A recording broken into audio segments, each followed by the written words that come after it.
£2,000 for a baby. Is there a price for that? Yes, Jeez, $100, $200? £2.5 grand. So there's been a lot of talk about the potential privatization of the NHS. Recently, Jeremy Corbyn came out and revealed that the Tories do plan to put drug pricing on the table, opened up to the American market to potentially raise drug prices for people in the UK. And now, this week, Tory Minister Dominic Raab admitted that, yes, the US will be free to raise the price of drugs, but he makes an absurd claim in the defense of it, saying that this doesn't really matter because you're going to see. So watch I saw this and really I could not stop laughing and crying at the same time because of how absurd what he said is. You'll see.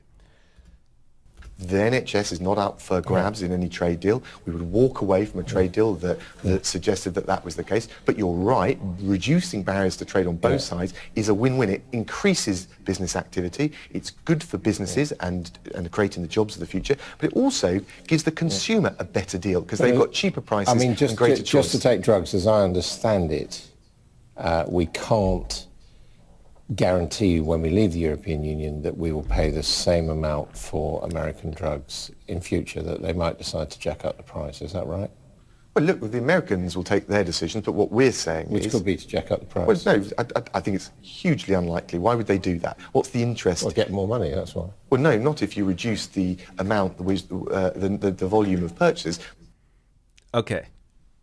Do you catch what he said there?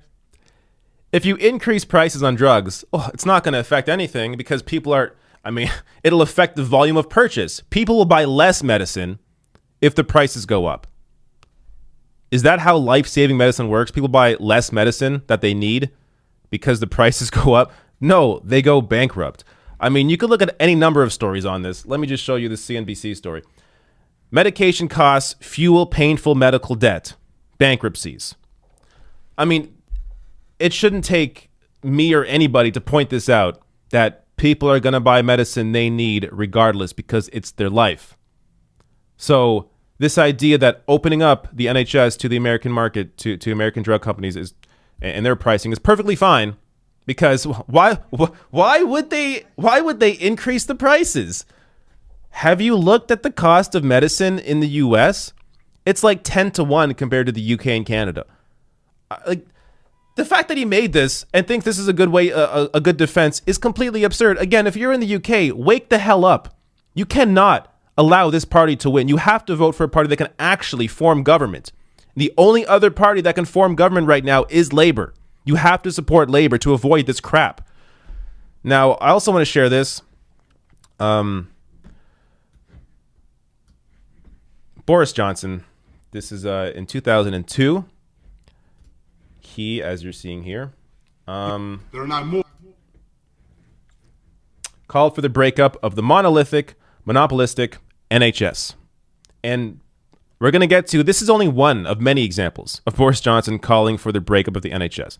Let's just watch this here. People, and I think it is quite wrong of the Chancellor to set his face against the experience of other countries who have a far better record of healthcare provision and far better life expectancy, far better record of dealing with cancer, coronary heart disease, and it's because, not just because they spend more money on health, but because they do not rely exclusively on a top-down, monopolistic healthcare service of a kind we have in this country. The Chancellor has decided that there is only one model for healthcare in this country. It's the NHS model, and he's decided that it's unimprovable, except for the addition of more taxpayers' money and platoons of auditors to swell the ranks of the administrators. All the froth and the candy floss and all the spin of New Labour has finally been blown away, and we have people like the Honourable Member for Hempstead revealed in their true colours as taxers and spenders and believers in the NHS, unreformed as it is, monolithic, monopolistic. There are now.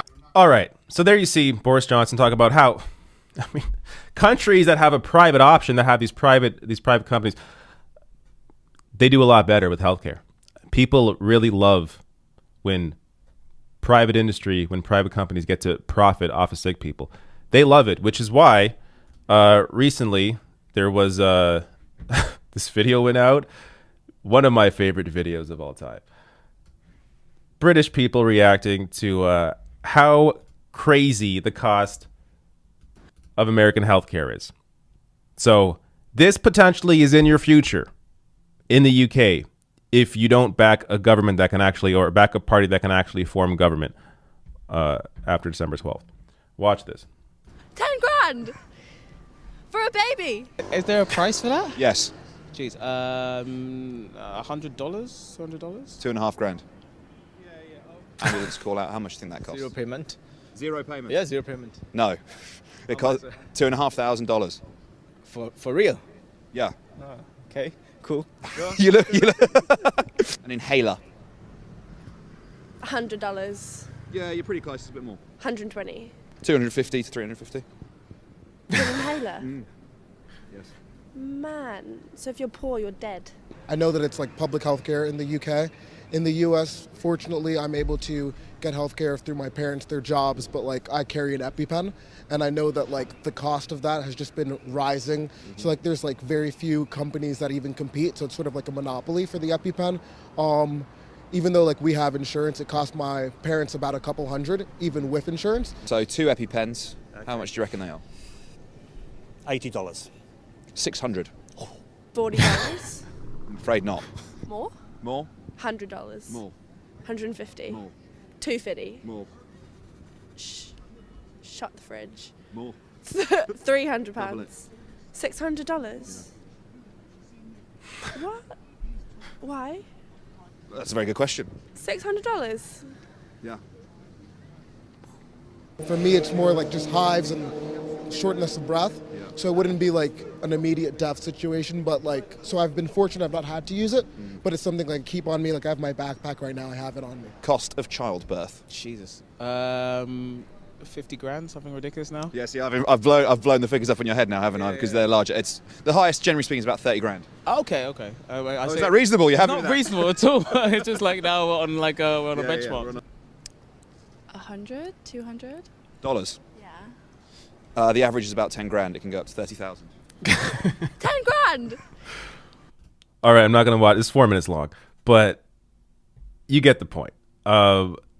This is crazy. So Waleed Shahid tweeted this out, but this is initially from, let me see if it's in here, from Joe. So joe.co.uk.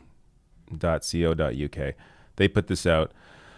Just, I mean, it really shows you, why am I so small? There we go. It really shows you how crazy the American system is. I mean, those reactions are correct. Healthcare that you need to live. The fact that it puts people into bankruptcy. That people are, cutting pills in half. All of this, understand, is crazy. It's crazy to anybody outside of the U.S. It's crazy to anybody that's living under a national healthcare system or under a single payer system. This is crazy. So I think that video is one of the best ways to sell your friends and family on how insane the American healthcare system is, because it gives you perspective. A lot of Americans don't have perspective because you have your own lives, right? You go to work, take care of your kids, whatever it is. You don't really get to engage on these issues. So when you get to see the reaction of people that are outside your borders, reacting to how your situation is, how your healthcare system operates, it really gives you perspective on how ridiculous the American system is. One last thing on this story that I almost forgot. Just to give you a little idea here onto what Boris thinks. Boris Johnson. So the clip I showed you earlier isn't the only time that Boris Johnson called for the breakup of NHS. It's happened many times. So 10 more times Boris Johnson backed NHS privatization. So I'm not going to read all this, but bunch of quotes here. 2002, 2001, 2001, 2001, 2002, 2000, 2001, 2002, 2002. over and over and over and over again until I assume it became politically unfeasible for him to do it. But if he's in a position of power where he has the power to really make a shift here and potentially open up the NHS to American drug pricing, he will do it. So you're warned.